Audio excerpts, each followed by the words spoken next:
Reach అయిపోవచ్చు. So ఇక్కడ token తీసుకోవాలి. ఒక బోట్కి 1500 ఛార్జ్ చేస్తున్నారు. ఇందులో కేవలం 4 మెంబర్స్ మాత్రమే వెళ్ళాలి. సపోజ్ మీరు మీ గ్యాంగ్లో 5 మెంబర్స్ ఉన్నారనుకోండి, 5 మెంబర్స్కి 2 తీసుకోవాల్సి వస్తుంది. అంటే 2 బోట్స్కి 3000 రూపీస్ అన్నమాట. ఇది కేవలం ఒక 3 మంత్స్ మాత్రమే ఉంటుందంట ఈ బోటింగ్. ఎందుకంటే రైనీ సీజన్లో వాటరు ఆ లెవెల్ వరకు వెళ్తుంటుంది. సో దానివల్ల నాట్ అలౌడ్. రెండవది సమ్మర్లో అసలు వాటర్ ఉండదంట. సో బోటింగ్ అంత ఇంట్రెస్టింగ్గా ఉండదని వాళ్ళు చెప్తా ఉన్నారు. ఈయన చాలా బాగా ఎక్స్ప్లెయిన్ చేస్తున్నాడు ఈ ఏరియా గురించి. ఇక్కడ షూటింగ్స్ కూడా జరిగేవంట.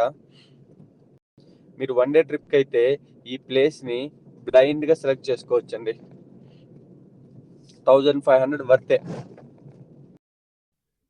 మీరు గ్యాంగ్గా వెళ్తే ఫుల్ ఫన్ ఉంటుందండి. ఇక్కడ స్విమ్ చేయొచ్చు. ఫుడ్ అంతా కూడా వాళ్ళే ప్రిపేర్ చేసి ఇస్తారు.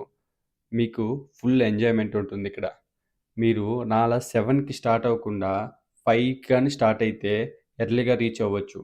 ఏదో 160 కిలోమీటరే కదా 2 అవర్స్లో రీచ్ అయిపోవచ్చు అనుకోవద్దు. ఇక్కడ రీచ్ అవ్వడానికి 4 to 5 అవర్స్ ఈజీగా పడుతుంది. దీన్ని బట్టి అర్థం చేసుకోవచ్చు రోడ్స్ ఎంత వరస్ట్గా ఉన్నాయో. ఇక్కడ ఇంకొక పాయింట్ ఏంటంటే నో ఆల్కహాల్. ఎందుకంటే టూరిస్ట్ ప్లేస్ కదా, అంతా తాగేసి న్యూసెన్స్ చేస్తారంట. సో ఇక్కడ బ్యాన్ చేశారు.